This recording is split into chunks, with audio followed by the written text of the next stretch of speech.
रामायण में आदर्श भ्रातृ प्रेम, कर्तव्य और बलिदान का प्रतीक है। लक्ष्मण न केवल श्री राम के छोटे भाई थे, बल्कि उनके सबसे विश्वस्त और निस्वार्थ सेवक भी थे। राम लक्ष्मण का अटूट प्रेम। लक्ष्मण का जन्म राजा दशरथ और सुमित्रा के पुत्र के रूप में हुआ था। वे अपने भाई शत्रुघ्न के साथ बड़े हुए, लेकिन बचपन से ही श्री राम के प्रति उनका विशेष अनुराग था।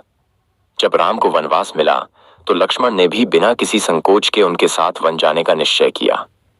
उन्होंने अपनी पत्नी उर्मिला को अयोध्या में ही छोड़ दिया और राम सीता की सेवा में अपना जीवन समर्पित कर दिया।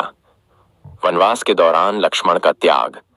वनवास के पूरे 14 वर्षों तक लक्ष्मण ने कभी विश्राम नहीं किया। उन्होंने रातों को जागकर राम और सीता की रक्षा की। उनके लिए निंद्रा और आराम गौण हो गए थे।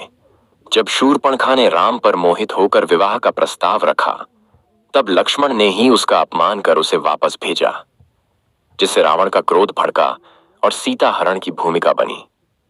लक्ष्मण रेखा और सीता हरण। सीता की सुरक्षा के लिए लक्ष्मण ने एक विशेष रेखा खींची, जिसे लक्ष्मण रेखा कहा जाता है। उन्होंने माता सीता को आगाह किया कि वे इस रेखा को पार न करें। लेकिन रावण ने छलपूर्वक साधु का रूप धारण कर सीता को रेखा पार करने के लिए विवश कर दिया, जिससे उनका हरण हो गया।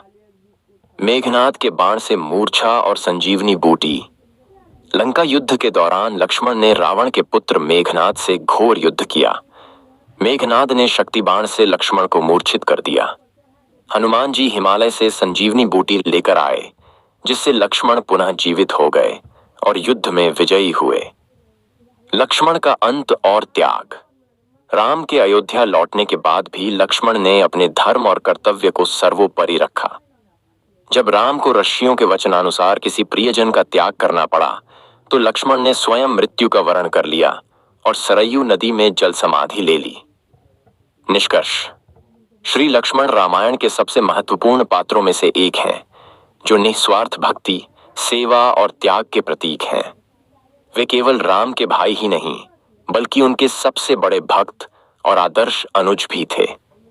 उनकी कथा हमें प्रेम, त्याग और कर्तव्य परायणता की प्रेरणा देती है। रिफल कुमार रिफल शर्मा को चैनल को सब्सक्राइब करें, लाइक करें, कमेंट करें, शेयर करना बिल्कुल ना भूलेगा।